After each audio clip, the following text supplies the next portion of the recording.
খবর শুনছেন দুর্গাপুর সংবাদ চ্যানেল থেকে। আজ শনিবার 19 তারিখ। জানাবো আজকের বাছাই করা গুরুত্বপূর্ণ 10টি তাজা খবর। শুরুতে হেডলাইন। আপনি বেশি লাঠি ঘোরাবেন না, বৌদি ভয় পেয়ে যাবেন, বিবাহিত দিলীপকে পরামর্শ মদনের।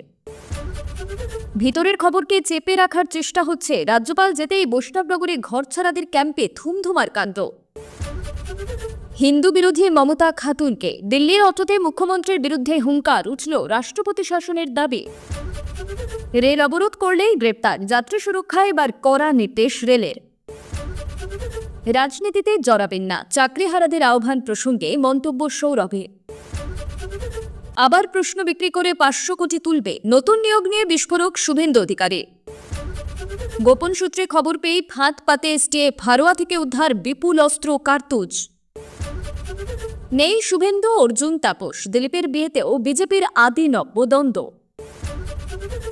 বারিয়ালি বকেয়া টাকা চাওয়ায় তাকে খুনের অভিযোগ ভাড়াটের বিরুদ্ধে। এছাড়াও রয়েছে আরও বেশ কিছু গুরুত্বপূর্ণ খবর। পুরো বিস্তারিত জানতে ভিডিওটি শেষ পর্যন্ত শুনুন। আরতি মুখোপাধ্যায় থেকে মান্না দে, দিলীপ ঘোষকে বিয়ের শুভেচ্ছা জানাতে গিয়ে কত রকমই গান ধরলেন মদন মিত্র, টেনে আনলেন রবি ঠাকুরকেও, কাটলেন ছড়া। মদনের সাফ কথা, একটু লেট হলো, তবে চিন্তা করবেন না, একটু বয়সে বিয়ে করলে সেই বিয়ের মাধুর্য আলাদা হয়। 21 তারিখে যাতে বৌদিকে নিয়ে দিলীপ কেকেআরের খেলা দেখতেই ডেনে আসেন, সেই অনুরোধও করলেন। এক মুখ হাসি নিয়ে তিনি বললেন, এই বিয়েটা বিজেপিতে একটা সুদূর প্রসারী রাজনৈতিক প্রভাব ফেলবে।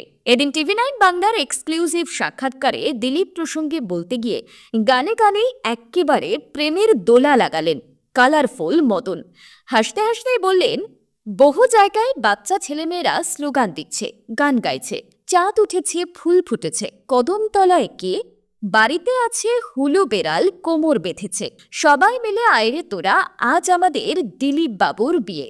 তারপরেই দিলীপের উদ্দেশ্যে তার পরামর্শ, একটু বয়সে বিয়ে করলে সেই বিয়ের মাধুর্য আলাদা হয়, কারণ অল্প বয়সে বিয়ের গুরুত্ব অতটা বোঝা যায় না।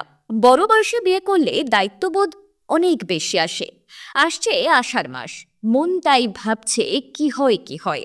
বেশ রসিয়েই মদন বললে, ওনার স্ত্রী বলেছিলেন 21-এ পরিচয়, 25-এ পরিণয়।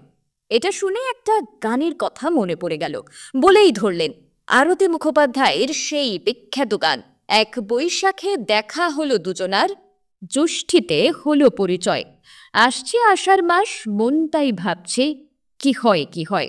কিন্তু আষাঢ় তো এখনো আসেনি, তাই দিলীপ বাবুর মনের মধ্যে একটা কবিতাই বাজছে। বলেই শোনালেন রবি ঠাকুরের সেই বিখ্যাত কবিতা।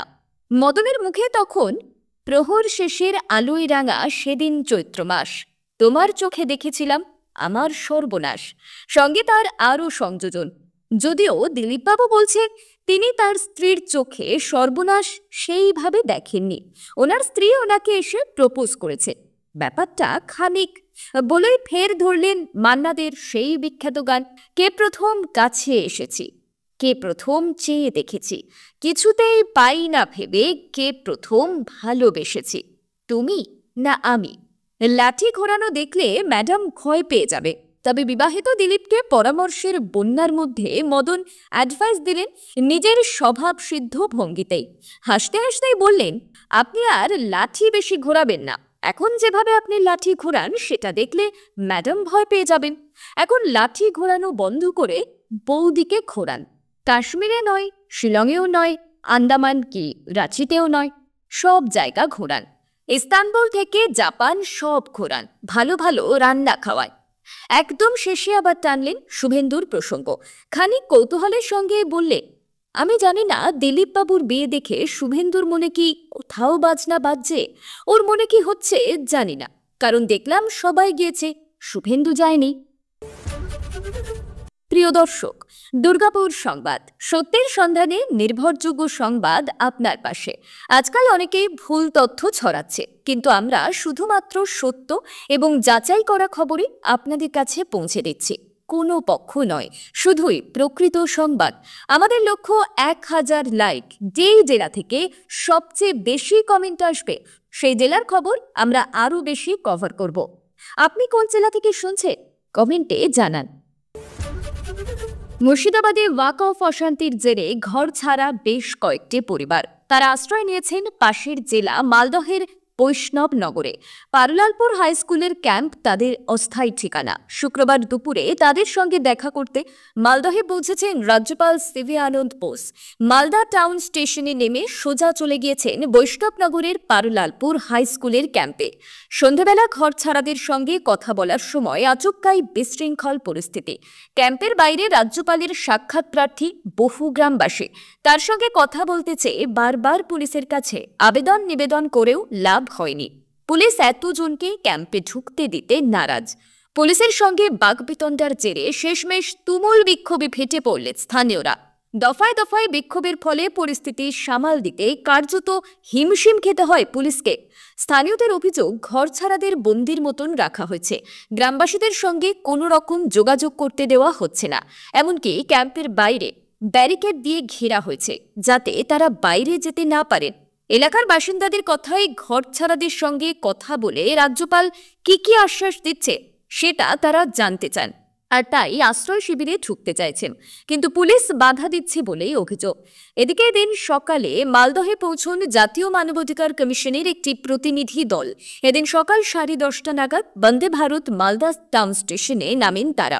সেখান থেকে গাড়িতে চেপে সোজা পারুলালপুর হাই স্কুলের ক্যাম্পের উদ্দেশ্যে রওনা দেন। দুপুর নাগাদ ক্যাম্পে পৌঁছন। ক্যাম্পে থাকা ধুলিয়ানের ঘর ছাড়া পরিবারের সদস্যদের সঙ্গে কথা বলেন, পাশাপাশি তাদের বিভিন্ন সমস্যা এবং অভাব অভিযোগের কথা শোনেন। ঘরছাড়াদের সঙ্গে কথা বললেও সংবাদ মাধ্যমের সামনে মুখ খুলতে চাননি প্রতিনিধি দলের সদস্যরা। সূত্রের খবর, প্রতিনিধি দলের সদস্যরা দিল্লিতে গিয়ে কমিশনের আধিকারিকের কাছে একটি পূর্ণাঙ্গ রিপোর্ট পেশ করবেন। বর্তমান সময়ে বিভিন্ন বিষয়ের পরিপ্রেক্ষিতে একের পর এক হিংসাত্মক ঘটনা ঘটেছে বঙ্গজুড়ে।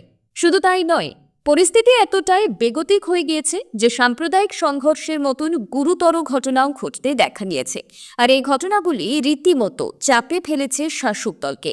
এমনিতেই গত মাসের শেষের দিকে উত্তপ্ত হয়ে ওঠে মালদার মোথাবাড়ি, যেখানে হিন্দুদের বাড়িসহ দোকানপাটে ভাঙচুরের অভিযোগ ওঠে, যার পরিপ্রেক্ষিতে গর্জে ওঠে বিরোধী দল। সেই সময় রাজ্য বিজেপির সভাপতি তথা কেন্দ্রীয় শিক্ষা প্রতিমন্ত্রী সুকান্ত মজুমদার দাবি করেছিলেন যে ব্যর্থ মুখ্যমন্ত্রী তার গ্রেটার বাংলাদেশ তৈরির গোপন অভিসন্ধি সফল করে তুলছে। এদিকে সেই ঘটনার রেশ কাটতে না কাটতেই আরও একটি সম্প্রতি ওয়াকফ ইস্যুতেও রীতিমতো উত্তপ্ত হয়ে ওঠে মুর্শিদাবাদ। সেখানেও হিংসাত্মক ঘটনার বিষয় সামনে আসে এবং ঘটে প্রাণহানিও। এদিকে কয়েকদিন আগে একটি ভিডিও তুমুল ভাইরাল হয় সোশ্যাল মিডিয়ায়, যেখানে দেখা যায় খাস কলকাতার বুকে একটি বাসে হিন্দুদের ধর্মীয় পতাকা খুলে দিতে বাধ্য করা হয় বাসের চালককে, যেখানে পুলিশের উপস্থিতিতে মুসলিম সম্প্রদায়ের মানুষদের ভিড় পরিলক্ষিত হয়েছিল। আর তারপর থেকেই তুমুল সমালোচনা শুরু হয়। এমনকি এই ঘটনার পরিপ্রেক্ষিতে শাসক দলের একটি বিশেষ সম্প্রদায়ের প্রতি তোষণের অভিযোগ তোলেন বিরোধীরা। ঠিক এই আবহে সম্প্রতি সোশ্যাল মিডিয়ায়ও আরও একটি ছবি সামনে এসেছে, যেখানে পশ্চিমবঙ্গের মুখ্যমন্ত্রী মমতা বন্দ্যোপাধ্যায়কে রীতিমতন দেশদ্রোহী হিসেবে বিবেচনা করা হয়েছে। শুধু তাই নয়, তার গ্রেপ্তারের দাবিও জানানো হয়েছে।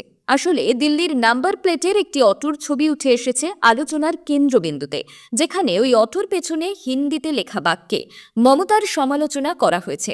ভাইরাল ছবি যেখানে লেখা রয়েছে, পশ্চিমবঙ্গের হিন্দু বিরোধী দেশদ্রোহী মুখ্যমন্ত্রী মমতা খাতুনকে গ্রেপ্তার করে রাষ্ট্রপতি শাসন জারি করা হোক। এছাড়াও সেখানে আরও লেখা হয়েছে যে মমতা খাতুন হায় হায়। এদিকে এই ছবিটির পরিপ্রেক্ষিতে ইতিমধ্যেই নিজেদের প্রতিক্রিয়াও জানাচ্ছেন নেটিজেনরা।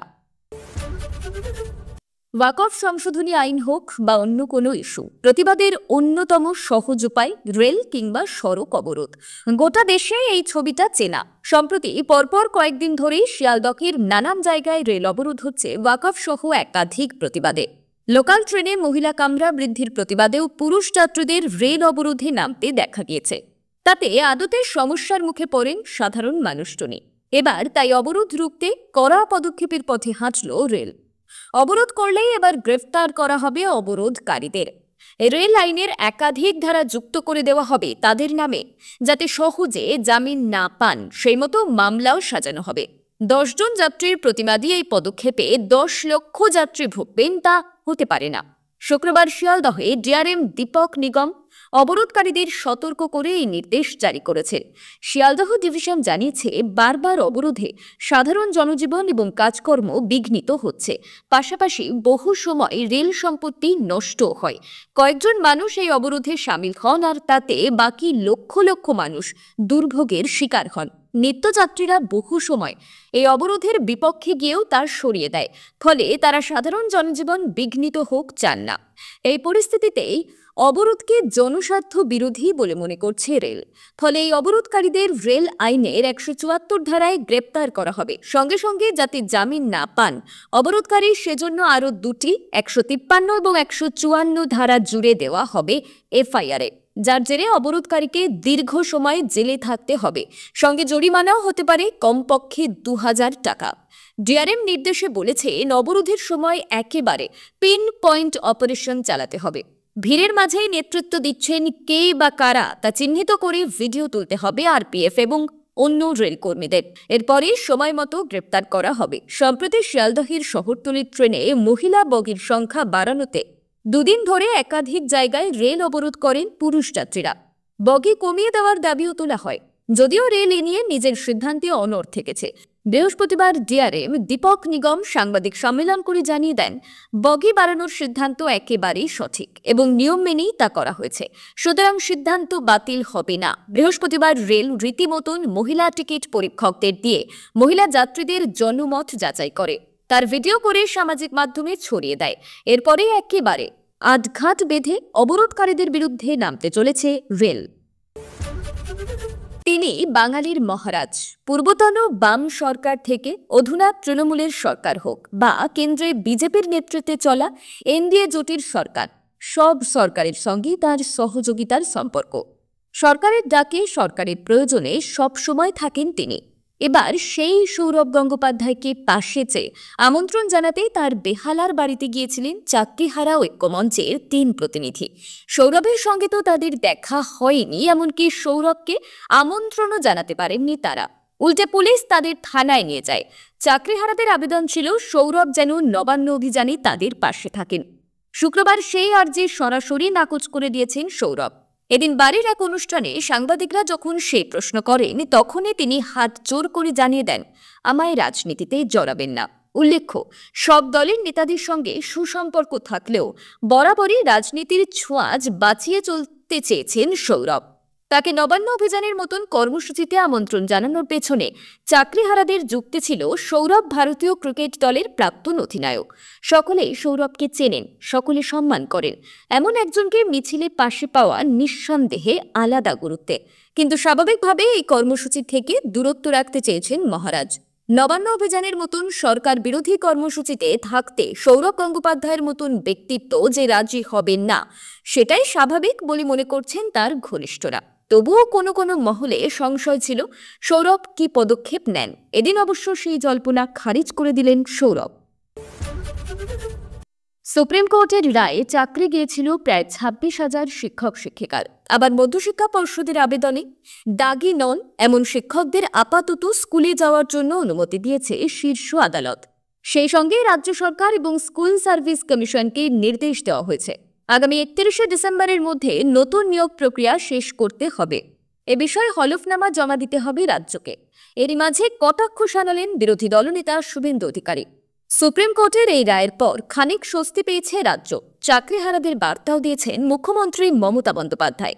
কিন্তু এরই মধ্যে প্রশ্ন উঠতে শুরু করেছে, নতুন নিয়োগ প্রক্রিয়াতেও যে দুর্নীতি হবে না, তার কি নিশ্চয়তা রয়েছে? চাকরিহারা শিক্ষকদেরই একাংশকে প্রশ্ন তুলতে দেখা গিয়েছে এ বিষয়। এবার একই সুর তুলে প্রশাসনকে কটাক্ষে বিঁধলেন রাজ্যের বিরোধী দলনেতা শুভেন্দু অধিকারী। বৃহস্পতিবার শুভেন্দু বলেন, নতুন করে পরীক্ষা হওয়া মানে তৃণমূল আবার প্রশ্ন বিক্রি করবে। ভাইবার 10 নম্বর তো রয়েছে তৃণমূলের হাতে। নিজের লোকদের 10-এর মধ্যে 9, 9.5 দেবে, আর যাদের বাদ দেবে তাদের 1-2 করে নম্বর দেবে। এভাবে নির্বাচনের আগে আবার 500 কোটি টাকা তুলবে। তিনি আরও বলেন, বিষয়টা জটিল হয়ে গেছে। যোগ্য শিক্ষকরা নিজেদের চাকরি বাঁচাতে চেয়েছিলেন। সুপ্রিম কোর্ট তাদের 9 মাসের বেতন নিশ্চিত করেছে, কিন্তু সবাইকে ফের পরীক্ষায় বসতে হবে। তৃণমূল এই সুযোগটাকেই কাজে লাগাবে বলে দাবি শুভেন্দুর। হারোয়া থেকে বিপুল পরিমাণ আগ্নেয়াস্ত্র এবং তাজা কার্তুজ উদ্ধার করল রাজ্য পুলিশের এসটিএফ। ঘটনায় 4 জনকে গ্রেফতার করা হয়েছে। আটক করা হয়েছে একটি 4 চাকা গাড়ি। ধৃতরা অস্ত্র চোরাচালানের বড় কোনো চক্রের সঙ্গে জড়িত কিনা খতিয়ে দেখছে পুলিশ। সংশোধিত ওয়াকফ আইনের প্রতিবাদে উত্তাল হয়ে উঠেছে মুর্শিদাবাদ। বিক্ষোভ মিছিল থেকে ঘরবাড়িতে আগুন, পুলিশের গাড়ি ভাঙচুরের ঘটনাও সামনে এসেছে। অভিযোগ, এই অশান্তির পিছনে বহিরাগতদের যোগ রয়েছে। বাংলাদেশের অনেকটাই নাকি ঘটনার সঙ্গে জড়িত, এমন গোয়েন্দা রিপোর্টও প্রকাশ্যে এসেছে। এই পরিস্থিতিতে রাজ্য জুড়েই কড়া নজরদারি চালাচ্ছে পুলিশ, চলছে টহলদারি। দুদিন আগেই এসটিএফ এর কাছে গোপন সূত্রে অস্ত্র চোরাচালানের খবর আসে। সেই মতন ফাঁদ পাতে পুলিশ একটি মারুতি সুইফট ডিজায়ার গাড়িকে আটক করে। শুরু হয় তল্লাশি, তাতেই মেলে বিপুল আগ্নেয়াস্ত্র এবং কার্তুজ। গাড়িতে ছিল 4 জন, প্রত্যেককে গ্রেফতার করা হয়। ধৃতরা হলো আমিরুল মন্ডল, হাবিল মোল্লা, আবু সাহিদ গাজী এবং গিয়াসউদ্দিন গাজী। প্রত্যেকেই হারোয়ার বাসিন্দা। তল্লাশিতে একটি সেমি ব্যারেল, একটি ডাবল ব্যারেল, একটি 7mm সেমি অটোমেটিক পিস্তল বাজেয়াপ্ত করে পুলিশ। সঙ্গে 12 বোর এবং 7.65mm এর মোট 17 রাউন্ড কার্তুজ উদ্ধার হয়েছে।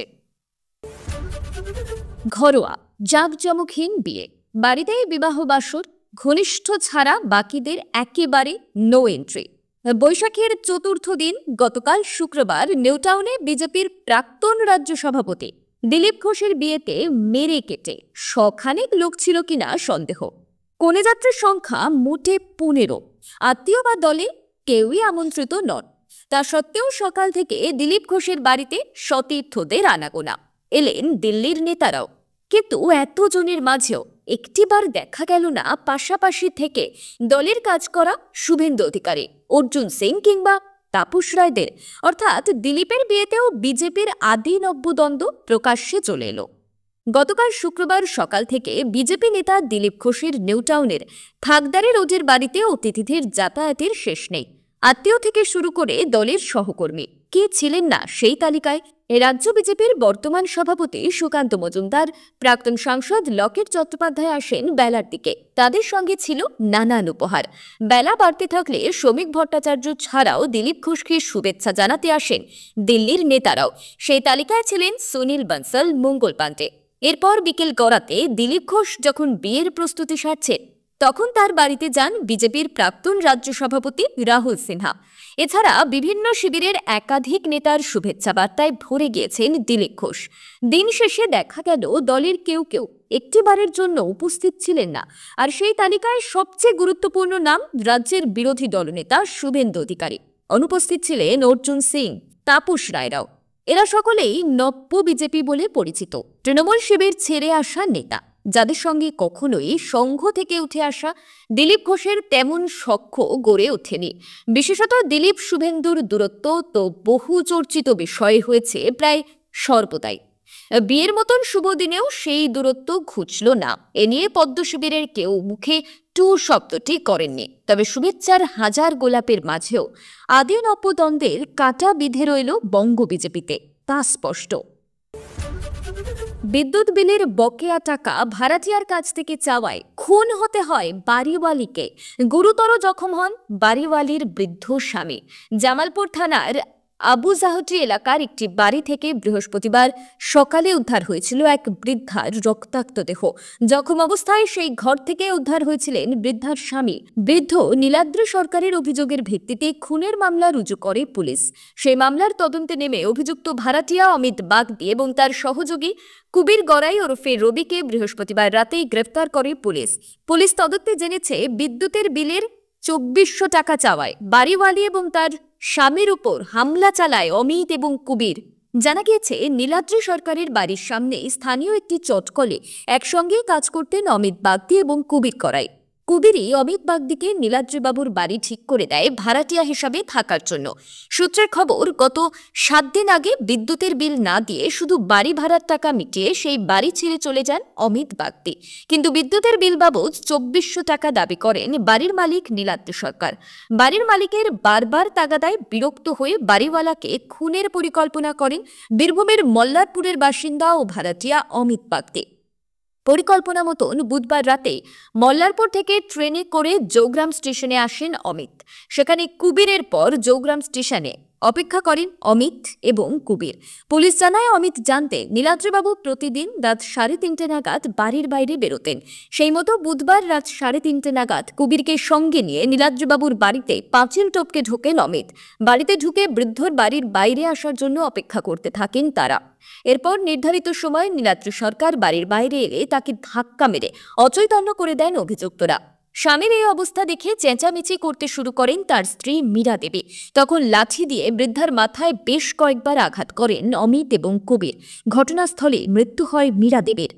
এতক্ষণ খবর শুনছিলেন দুর্গাপুর সংবাদ চ্যানেল থেকে। খবর আজকের মতো এই পর্যন্তই। খবরগুলো আপনার কেমন লাগলো অবশ্যই কমেন্ট করে জানাবেন এবং নিয়মিত সঠিক খবর শোনার জন্য দুর্গাপুর সংবাদ চ্যানেলটিকে সাবস্ক্রাইব করে রাখুন। দেখা হচ্ছে পরবর্তী ভিডিওতে। ধন্যবাদ।